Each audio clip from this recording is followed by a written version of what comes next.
This live stream brought to you by the Excelsior Citizen and these generous sponsors. Our Excelsior Springs Hospital, where better care is right in your backyard.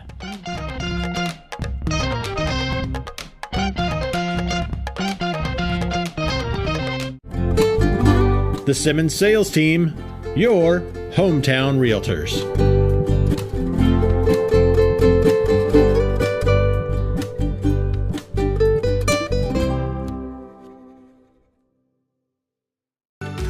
Whether we're talking about our dedication to preventing and restoring power outages, our pursuit of safety, or providing the best member experience possible, we are relentless in serving our communities.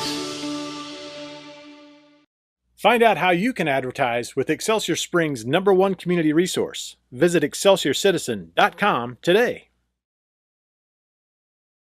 Great. So, yes, I feel like authenticated. That's right, authenticated. I would like to not put this in her arms. I felt very powerful about that. Was a little frightening. They did. It felt very powerful. Pretty sure someone's going to get smacked. I should have been a judge.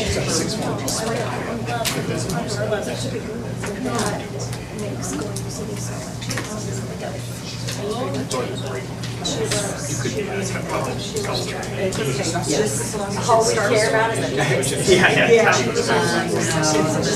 Share my PD plan on Friday.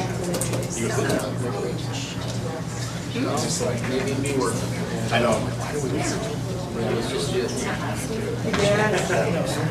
They always do. Yeah,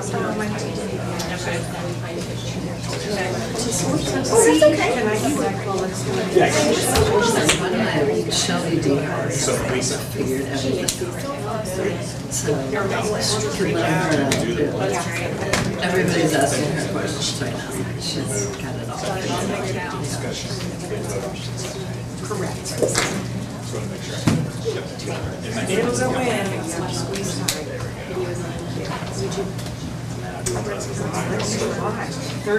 Third tries the charm. Is that what they say? I let it go. I'm not sure if you saw my brain. I saw Did the. you see I was letting it go.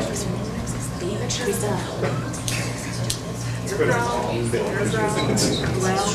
I kind of think it started and then it went to that duo identification error.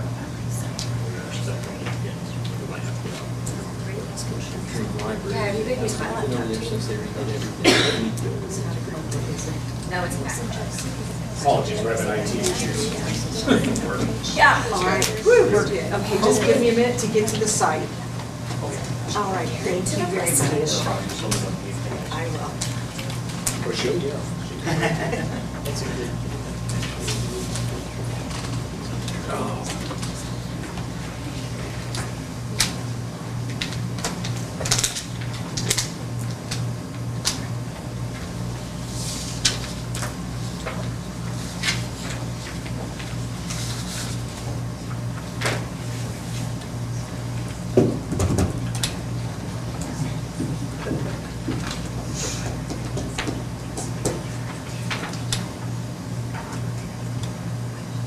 The anticipation getting too bad? It is. You can feel it building. That's right. Just stay awake. There you go. It's the Career Center show tonight, I know. Only show in town. right? It's the best show. Yeah.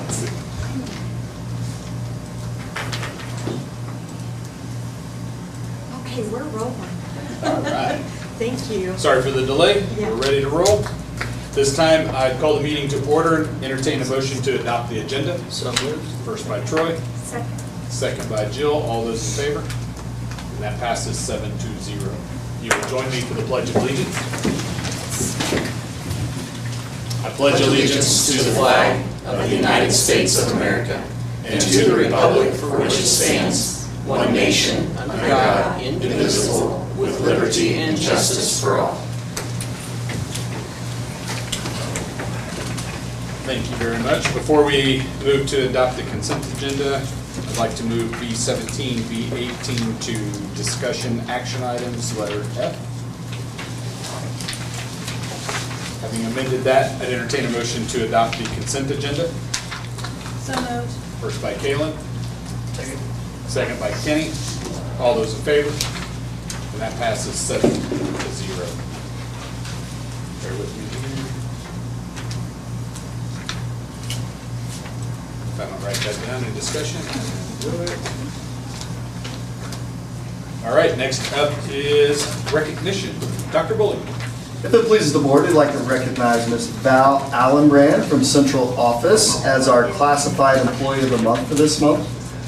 Val does all things student services, food service, and insert something. She helps with it throughout the office. She was nominated by everyone at Central Office, but specifically Kristen, who she definitely helps keep an eye on down there. Val is a truly remarkable teammate. Not only does she do impeccable work, but is detail-oriented and always done with efficiency, but she is kind and goes above and beyond to make sure she's meeting the needs of all people she works with. In her roles in supporting Student Services Department, as well as her work in food service, Val is presented with complex situations that often require detailed problem solving, as well as great patience and customer service. We're so thankful that what she brings to the Central Office team. Congratulations, Val.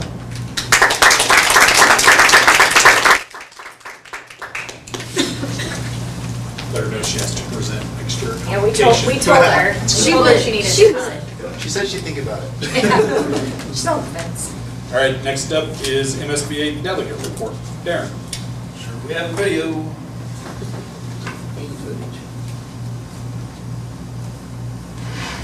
Welcome to the September edition of the Missouri School Boards Association's Board Report.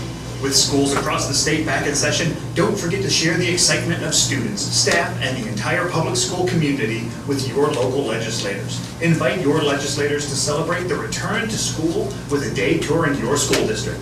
MSBA President Jonathan Russell says that activities such as legislator visits are just part of year-round advocacy efforts. Well, it's important because you don't want to, the first time that you ask them about an issue, to be at the Capitol when they're getting ready to vote on something. You want to have developed a relationship with them prior to that. So doing this during their time off, when they're not in session, and they're back in their districts, is a perfect opportunity to start to develop that relationship.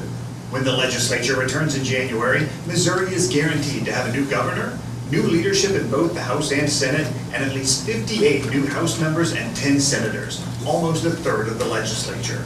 MSBA's Senior Director of Governmental Relations, Brant Shields, says that there are ways that school board members can help these new legislators as they take office. Legislators will look for trusted sources of information and advice on a variety of topics. And you are perfectly positioned to be a trusted voice on public education issues for your community. But the building of these relationships with legislators doesn't begin in January, it begins now. One of the best ways to engage current and future legislators is to invite them into your schools. Help show them the fantastic work your students and teachers are doing.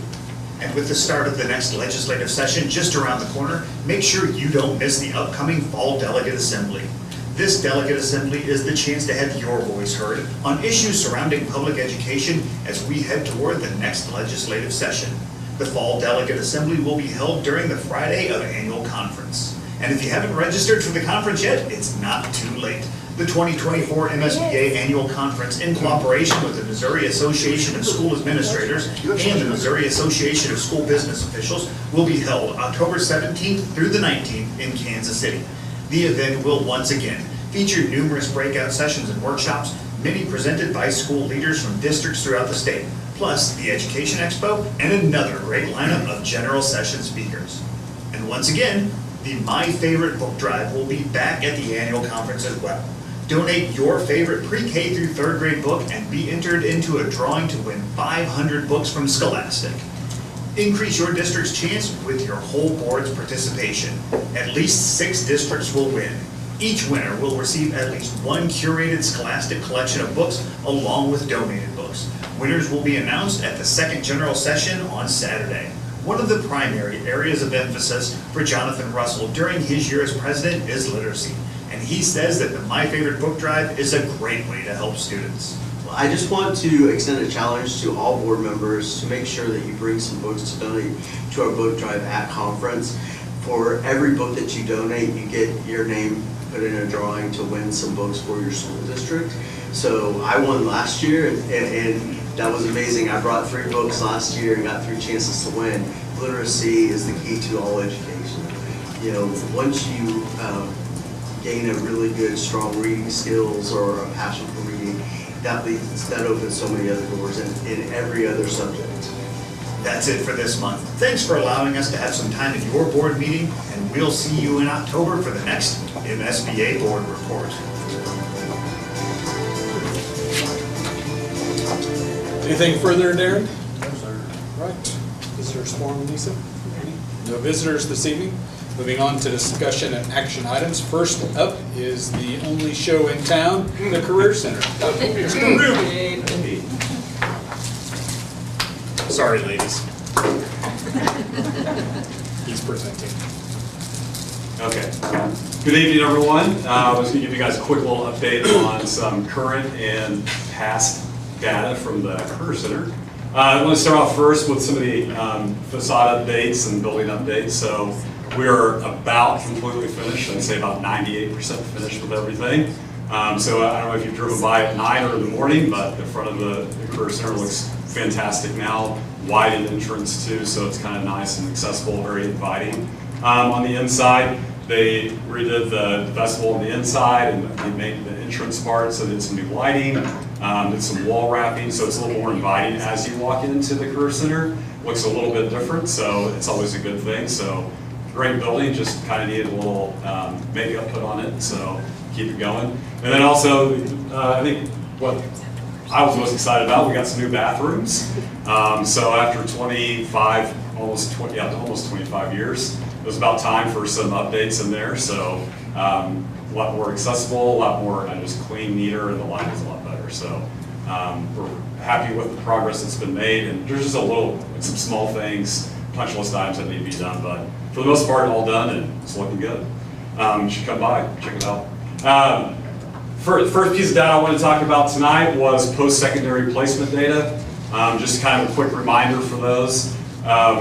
Every year that when we have kids that graduate at the 180-day mark, which is usually in February, we do a follow-up data collection of those graduates, and we're looking to see if they're continuing their education, if they're employed or they're in the military.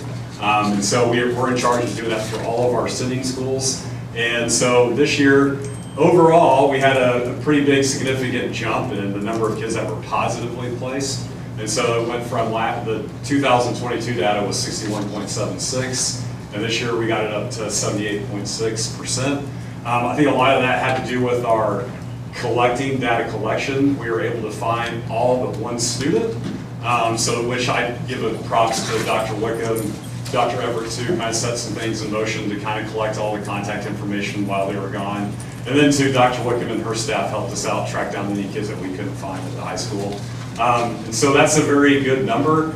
Obviously, we're looking to, that'd be nice if we get it to 100%, but just not always feasible. Some of our programs are kind of hard to place right away after high school, so you're always going to have that little dip.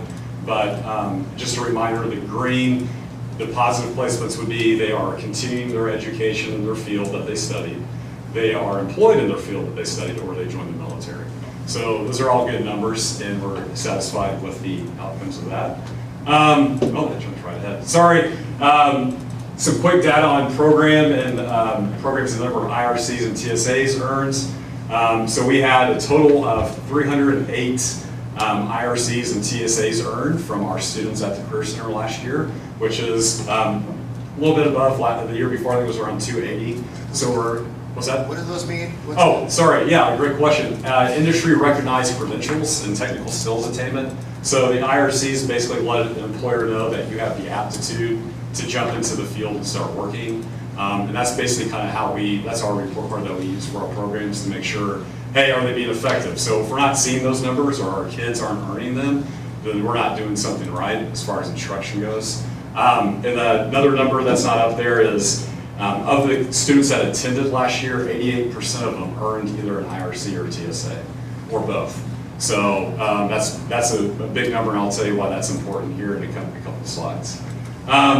Next, This year, they raised this kind of, they've been around for a while. They have Perkins performance levels that the districts and consortiums are held accountable for. The past 3 years, because of COVID, they lowered the standard to make it pretty much, it was almost impossible not to get to reach. So now that COVID's over, they've officially risen them back and kind of upped them a little bit before they were, before COVID.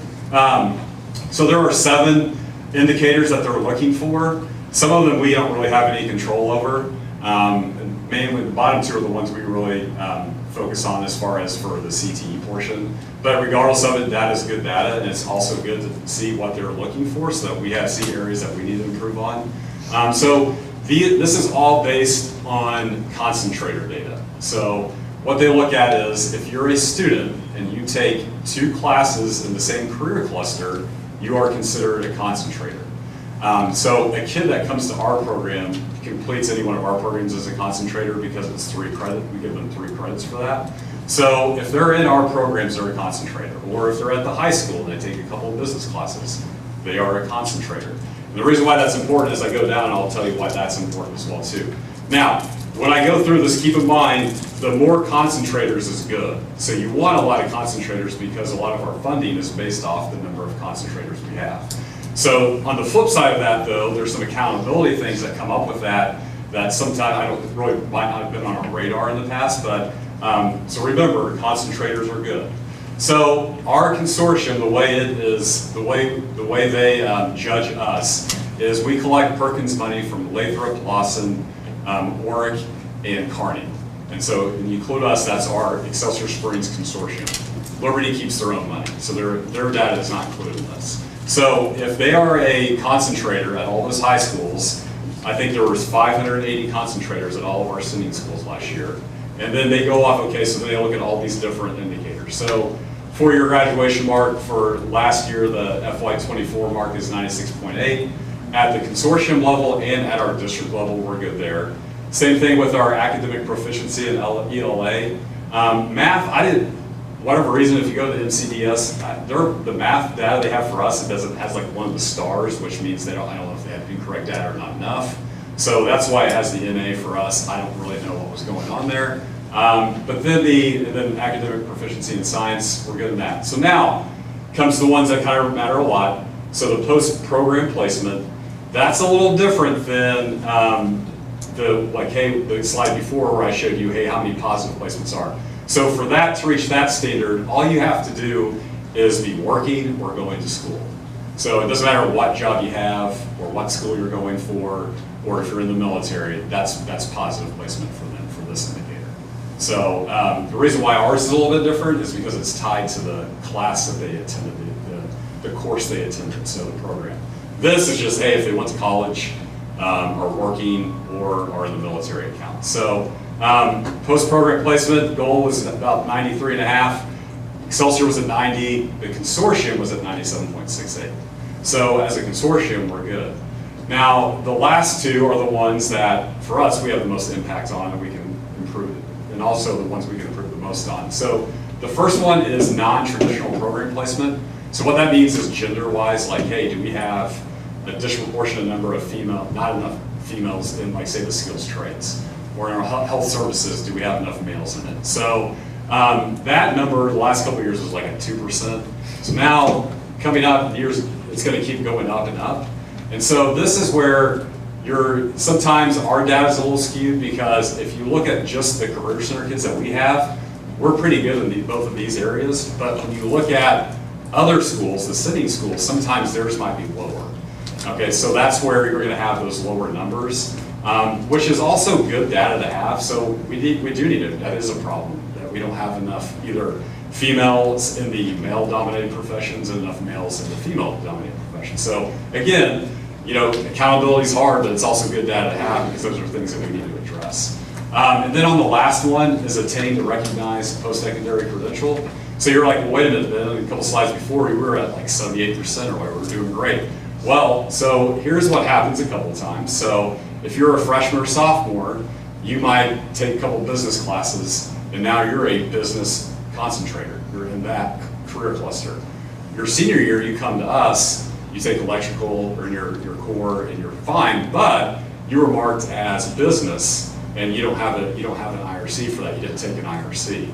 So what we did and tried to do a good job last year is going through and flipping those. So if you're a kid that, say that scenario applies to you, we're trying to make sure you get reported as an electrical student so that we get credit for you earning an IRC. The other thing you have is like most of those business classes at your sending schools, they don't take an IRC or a TSA. So think of all those 580 concentrators, I would say 400 of them are probably in that situation. They're in a program or they're in a cluster that they didn't even know or they needed to take an IRC. So what we can do a better job is we need to communicate that with our sending schools, like, hey, if you're offering programs that are tied to your career cluster and you have kids that are concentrators, make sure you're finding a way to offer, and I'll provide them different opportunities or what IRCs they can take for those career clusters. So that's where that's why that number is probably a little bit lower and why it seems skewed from the career center data. So we're doing a good job at the center because that's what we do. But at your sending schools, even our school, like there's not a lot of kids taking IRCs that aren't at the career center.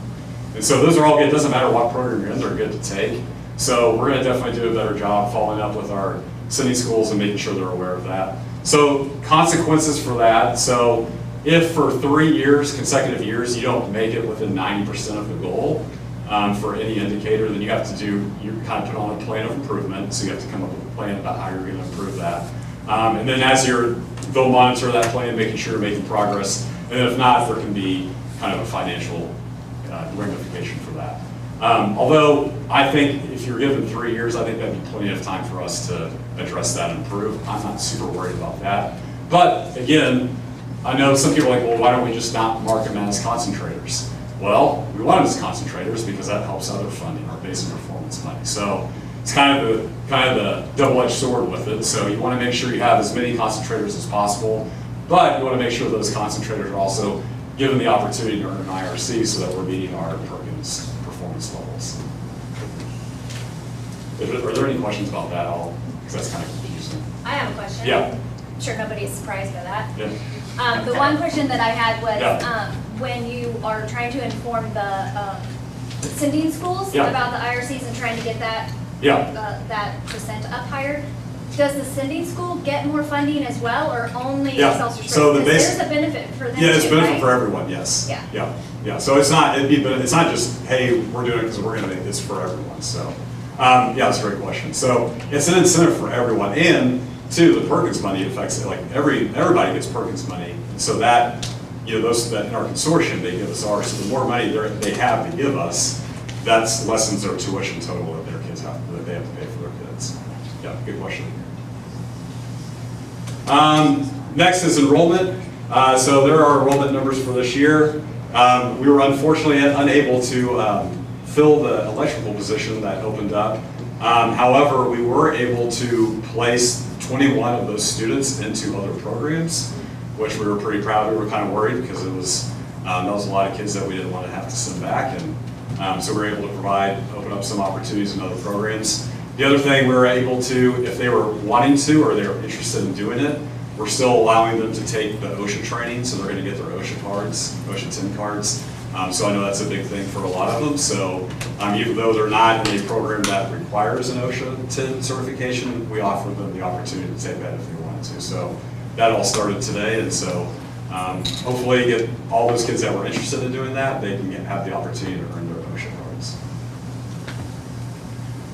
And then just kind of moving forward, just ways that we're always looking to improve, advance. Obviously recruitment's a big thing for us. So we're trying to get out there, offer those shadow visits, getting as many kids as we can through our doors.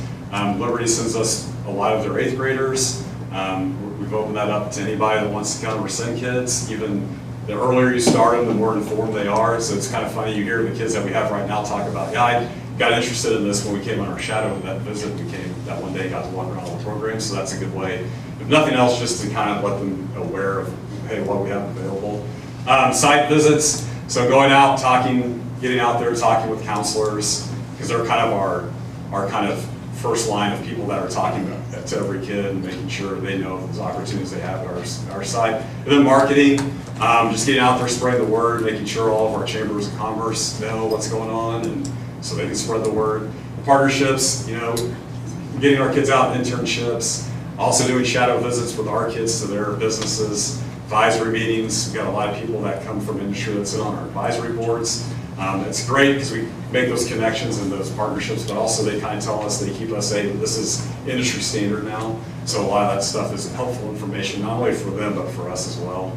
And then program improvements, always looking for grant opportunities, looking for ways that we can save the district money and make our dollar go a little bit further. And then obviously Skills USA, we're building wide into that. So that's been a very good success for us, and our kids are really taking advantage of those opportunities. And then expansion, always looking for, always we're sending out surveys all the time, asking students, hey, what are you interested in? Because we're, if you don't do that stuff, you're not staying ahead of it, then you're going to become obsolete and outdated. So it's kind of nice to hear from them what they're interested in taking. And then we've explored some homeschool enrollments as well too. If that's not, but we have kids that have reached out and inquired about that. So not only in Excelsior, but our sending schools as well. And then kind of to end off, got some from last year, our Skills USA. That top middle picture is all of our state placers. So every kid that earned either or gold, silver, bronze at state. The picture on the left there, that's Madeline. She was nominated as a state officer in Skills USA, which is a tremendous honor because there's only 7 of them and there's 11,000 members statewide of Skills USA, so that's a very, very big deal. Right there in the middle is our state champions from last year, and here are our national qualifiers. And then on the far right there, that's Sophia Swope. She was our Breaking Traditions Award winner last year and she was a Lawson kid. So you can see Madeline's an HVAC student. So we have students, we have those non-traditional students that are doing great things. It's just using them maybe to get the word out that, hey, just because it's HVAC or automotive doesn't mean you can't do it because you're a female. So, yeah. All right, I'll open it up for any questions. I think that the Career Center is fantastic. I'm a huge fan of it. And knowing that like North Lake Caps is just around the corner and some of our other sending schools are even like looking to add career centers of their own. Is there a risk for some of our programs, and then how are we looking to like fill like those positions, or are there other programs even that we're looking to bring on if there's too much migration? Yeah. So that's you're seeing it like, especially your bigger districts, they're starting to add a lot more of their own stuff, and so that does hurt numbers. Like so, for example, our teaching professions class, our 2 biggest sending schools, Liberty and Kearney, they have their own programs. So the likelihood of us getting students from those sending schools is low, and that's what hurts our enrollment, like in some of those, like a program like that. I know some of the other schools are looking to add programs. I think obviously their communication with them is talk with them like, hey, what are you looking to add?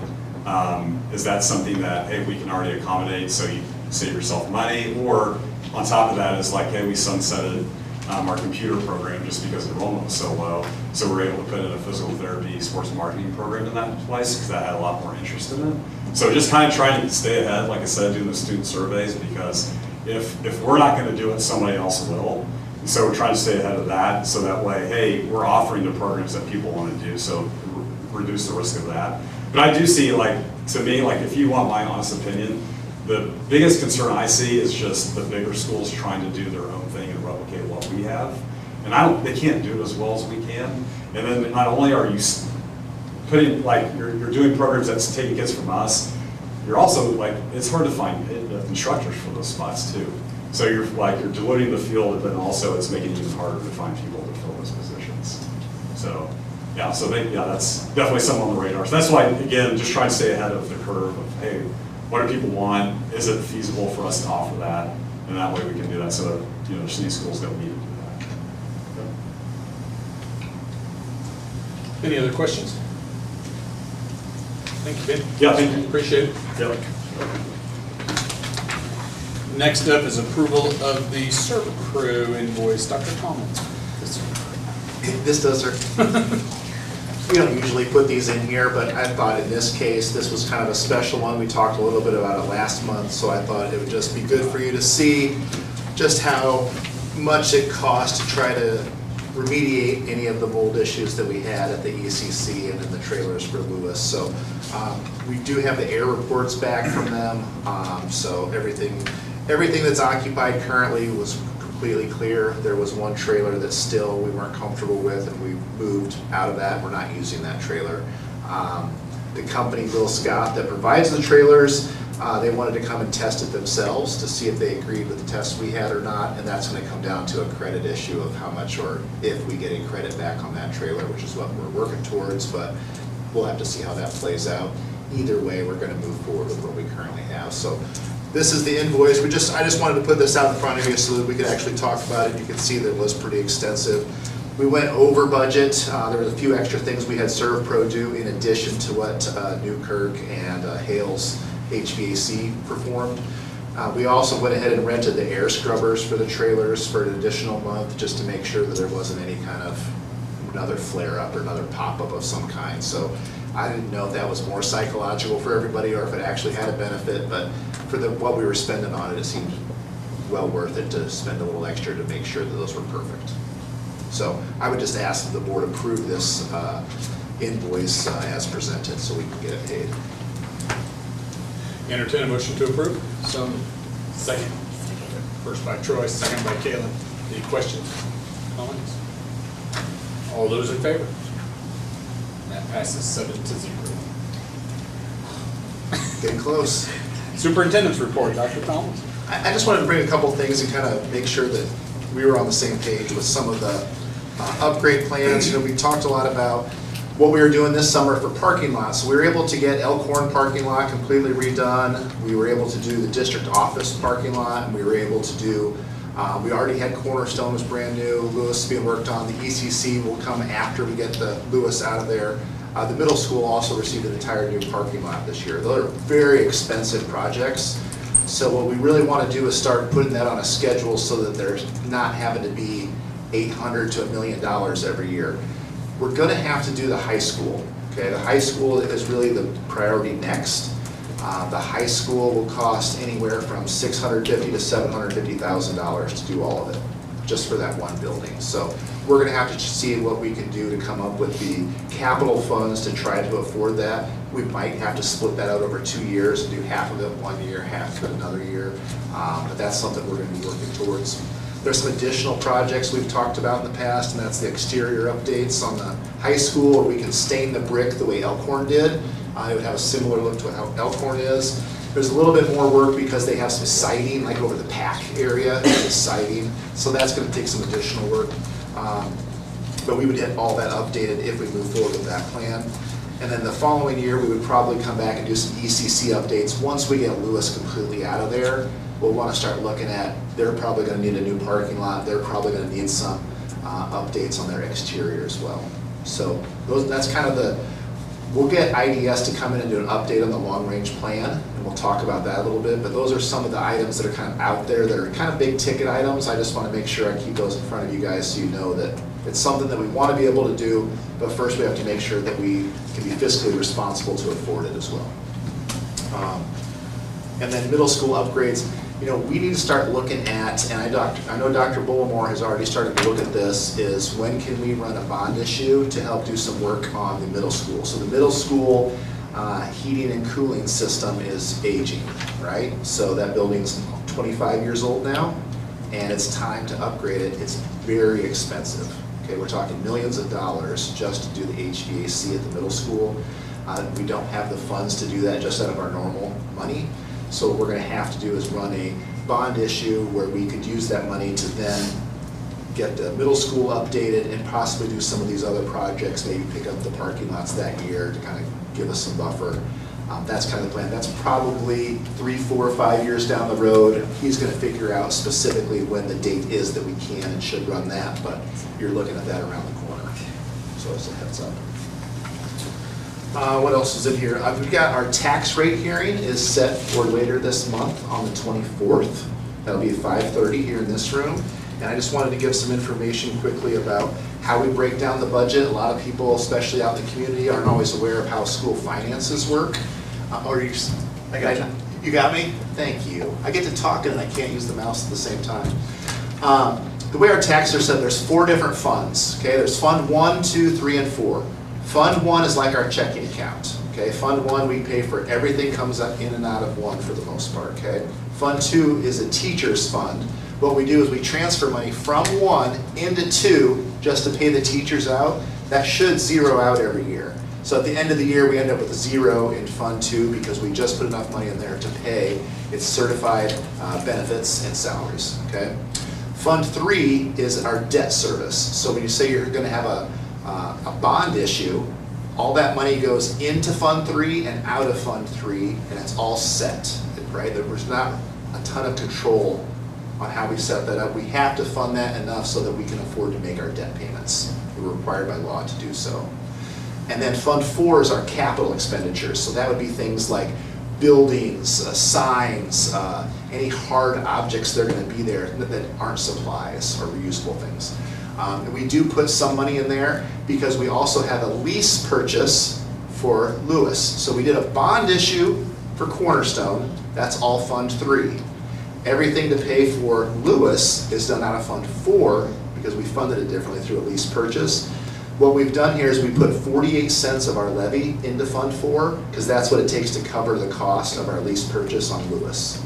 Okay, so that's really kind of earmarked separate. It's not like, oh, that money's going to go into things we can go do projects with. No, that's already accounted for. That project's already accounted it's for. already up. So there's going to be some changes in this. These are just the numbers we have today. There's a Board of Equalization that happens in both counties. And what they do is so property owners can go to the county and they can say, hey, I don't think my assessed valuation was done properly. I want to argue this with the board. And then they can change it, modify it, whatever. Once they complete that process, it's called the Board of Equalization, then the county will resend us our final numbers, and we'll have all of those in time for the tax rate hearing night. But this is our best guess to get started before those boards have met, so it'll probably go down from here a little bit. But we are planning to keep the tax rate at 5.2262, which is the exact same it's been for the last couple of years. So there should be no changes. That's exactly what we've told voters. We've said, hey, we're going to do all these projects, and we haven't increased your taxes, and that holds true again this year. So, any questions on finance or the tax rate hearing coming up? It's always kind of a different type of meeting, but yeah. It's, I don't know if it's directly related, but we are getting the phone calls, right? The surveys are out. Are we getting any results on that? Does it feel like it's trending in the right direction? We're getting a lot of feedback from our consumers. It's currently still open, so we'll actually go over that next month. We'll actually have all the results from the survey. So there's actually 4 surveys going on currently. There's a phone survey that's being done, and then there's 3 online surveys. There's one just for parents, there's one just for staff, and there's one for anyone in the community. So we're going to have the meeting ahead of getting the results back from those? No, we will have the results before that meeting, yes. Okay. Not for the tax rate hearing. Okay. No, this will be for the October board meeting. Yeah. Yes. We'll have it. But that survey you won't see have where I'm anything to going. do with the tax rate. Yeah. Okay. By law, you have to have the tax rate hearing by the end of September. Okay. You have to have that set, so yeah.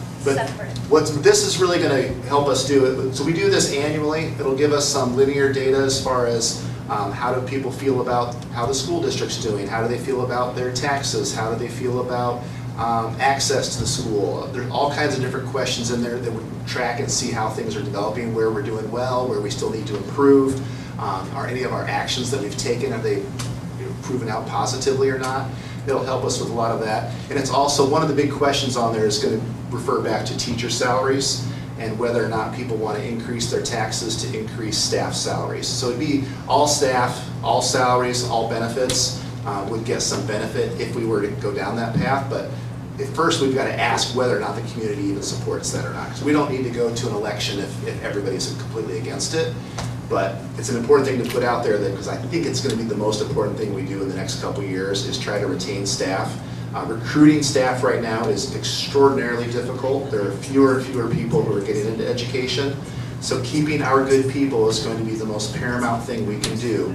And I'll be honest with you, it comes down to salaries and benefits.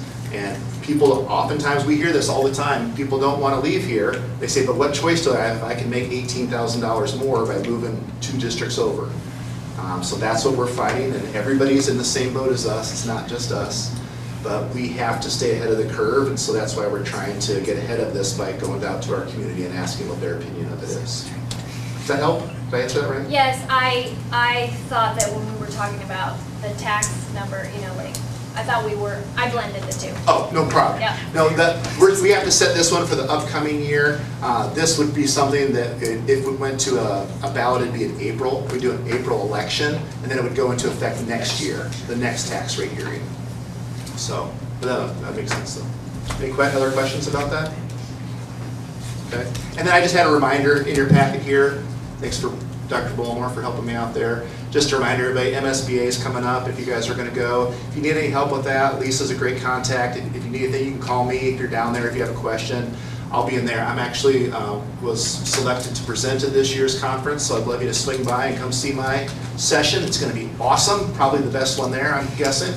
But looking forward to it. So if you have any questions about making it easier down there, if you guys want to partner up or go around different things, we've done different things over the years. So look forward to seeing you guys. That's all I had, sir. Any questions, comments for Dr. Tomlinson? All right, moving on, we need to have a discussion and action item for B17, the literacy plan. I believe there were some questions on that particular. So since this was pulled out of consent, do you want me to go over like briefly about it, or do you just want me to be open for questions? Because you know how much I love talking about literacy. A condensed. Right. I know, I'm just like, how do I Unleash the beast. I'll set the time. I walk down the street just hoping somebody's going to stop and ask me about our curriculum, and it just rarely happens. So our district literacy plan, this is the second year for it, and really the updates and the changes, it's the same literacy plan with additional updates to it. There are some slight changes to how we organize reading success plans, what qualifies and what doesn't.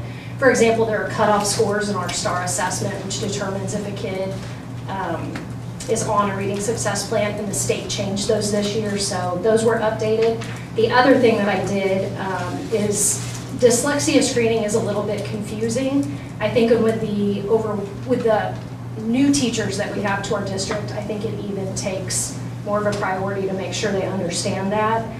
So I literally made a flow chart that anyone could follow, so that to kind of take away some of the stress and anxiety for some of our new staff. But other than that, it's the same literacy plan that we've adopted. It's just got some of those numbers updated. See, that was short. That was like a minute. That was Right? Right? That was amazing. Yeah.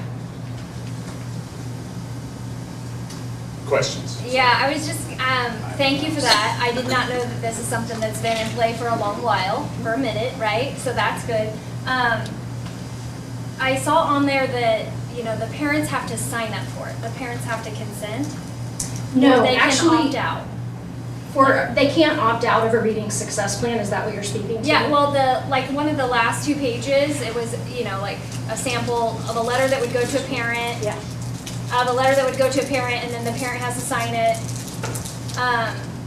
But I just wanted to see, like, do you have any trouble with the parents engaging and wanting their student to be involved? Because I think there's probably a lot of great benefits to it, and just making sure the signature is just as part of a communication tool between a teacher and a parent. They still get a reading success plan. We still do everything we can to make sure that they're going to be reading on grade level. I think it's just further communication to parents, and it's actually part of Senate Bill 681. The state actually says that in order to be on a reading success plan, one of the things that you're required to do is send a parent letter home. I always tell teachers and principals, this is really, as far as how often we're communicating with our parents, this is really an irrelevant thing that we do just for compliance. They're in continual communication. And I also want to point out that reading success plan kids, it's a very low, it's a group of kids, but you have to score very well below grade level to get a reading success plan. So just because you're not on a reading success plan, you're still having that constant communication between a parent and a teacher to make sure that kid can read on grade level. And we've seen some benefits on like the map testing side for those students as well, or not quite yet? Or So, still in the thick of it? Senate Bill 681 came out very late, as it came out late, and they wanted us to implement these changes. I think I was writing this literacy plan all summer long last summer to make sure that it was ready to go by the time our teachers got here. Because of that, like all of the, basically, say your question again, Tracy. I'm getting ready to talk about literacy a lot, and so I want to narrow in your question. Yeah, so are we seeing the results for our district on map testing because of the benefits of this program? Got it. So reading success plans came out so late that we were kind of building the plan as we flew it. It was very much last year, we were teaching teachers how to write literacy plans pretty much the whole year. Principals gave up a lot of the grade level meeting time was dedicated to it. So I don't want to say, I think all of the efforts that we've done with literacy are going to impact MAP, but I would be, we implemented a reading program for the first time, and so everyone reminded me all last year, there's an implementation dip. It's just a thing that happens, and I knew that our scores were going to go up, and everybody said there's an implementation dip. It's just a thing that happens. And so I'm actually going to talk a lot about our scores. Another thing that you'll learn as a board member is that the state is really, they give you a specific time that they release those scores, and so a lot of the things I can't tell the board until they officially release those scores. So the kids take the test in May. I think last year I couldn't even tell you guys about it until December. I mean, it's a long time before I can even speak to that. Any assumptions of when we might get it this year? They say it's going to be earlier, but I would say December, if I had to guess. Which is frustrating because way back in the day when we had testing booklets and it wasn't online, it seemed like we got the scores back faster than it is now online. You have to wait longer, so that anticipation. But I do think it would be interesting to look at students that were on reading success plans, let's say a fourth grader, and see what their math data looks like from third grade to fourth grade. I think there's so this will be I'm kind of a data nerd, and so me too. I know. They started taking the STAR assessment last year for the first time, and so I'm excited to track in that STAR assessment where they're at. So I know I had a good conversation with Dr. Harris over at Elkhorn, and she, like her kindergartners, she knows we're at 90% of them were on grade levels. So then how do we keep that momentum going? That's the data that I think I'm most interested in. I've always said MAP is, I can tell you without question that our STAR data and our MAP data does not align. Our kids perform far better on the STAR assessment that they take 4 times a year, 5 times a year, than they do on the MAP test. There's test anxiety, there's different levels of questioning. I think looking at the MAP as a reflection of did students learn this is probably one of the worst assessments we could look at to kind of give us an idea of how our kids are doing. We've got far other, what was your question? Does MAP provide funding? MAP testing provide funding?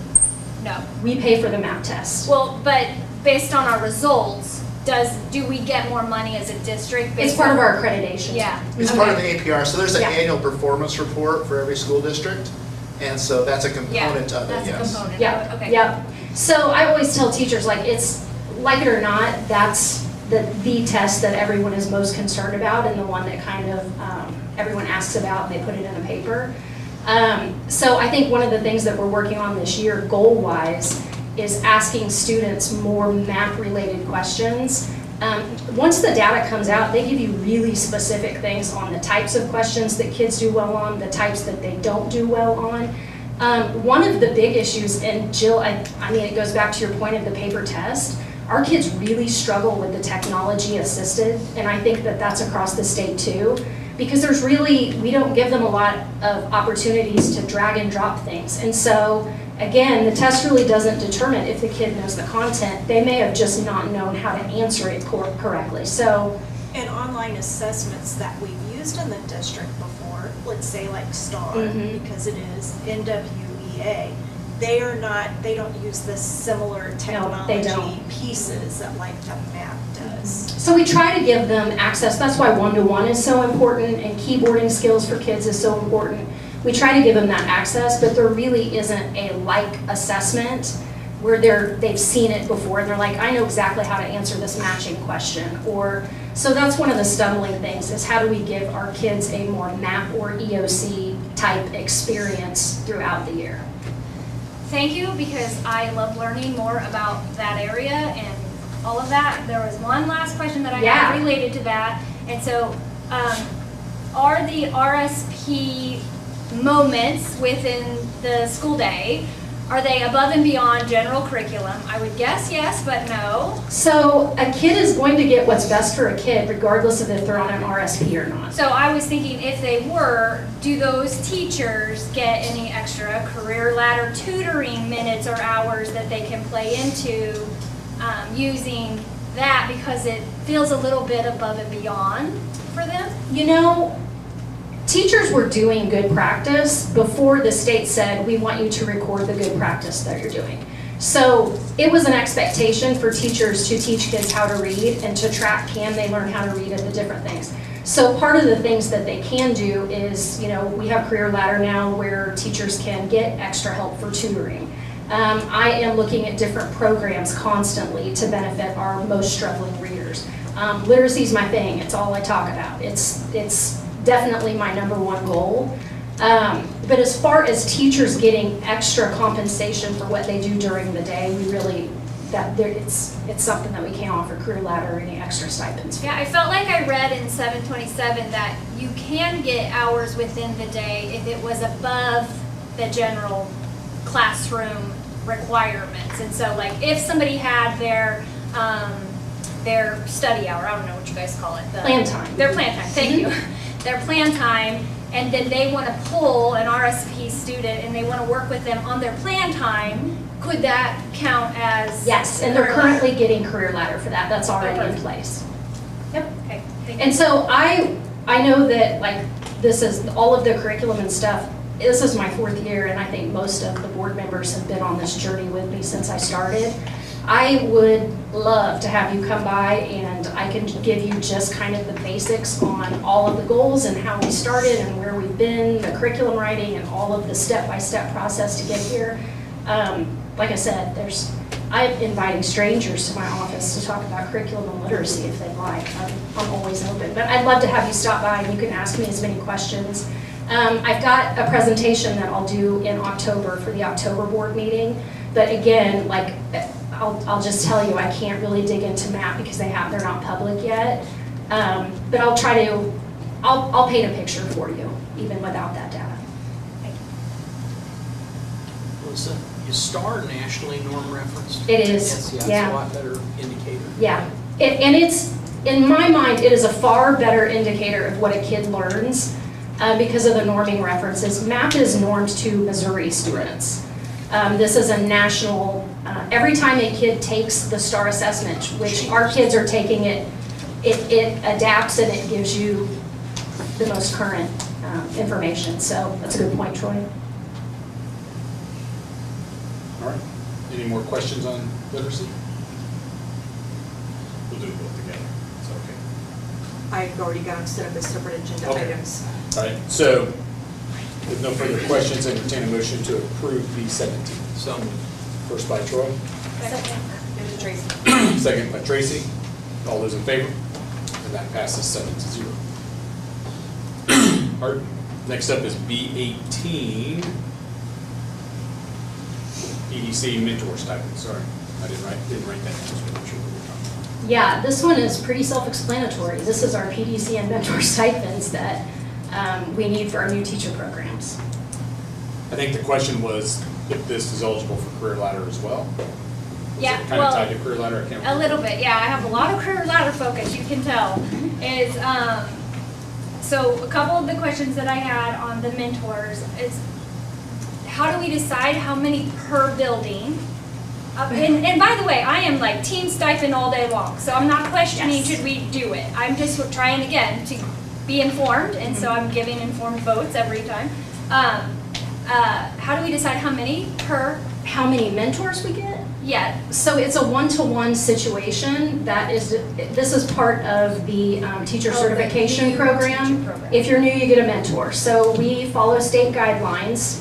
There's two things that you have to do in order to get teaching certificate. When you come to us right out of college, you get an initial certificate, and then you, working towards tenure, you have to, for your first 2 years, you have to have a teacher mentor, and you have to go through what's called PLA Academy, which is a like new teacher training.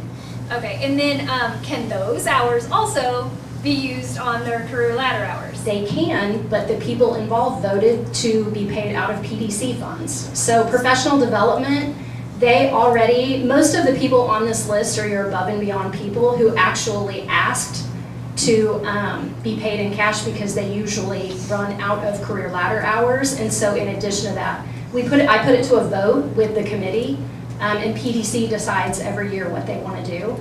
They voted, since we've had career ladder, this is the second year, and they vote every time to go ahead and just get the stipend that's paid directly out of professional development funds.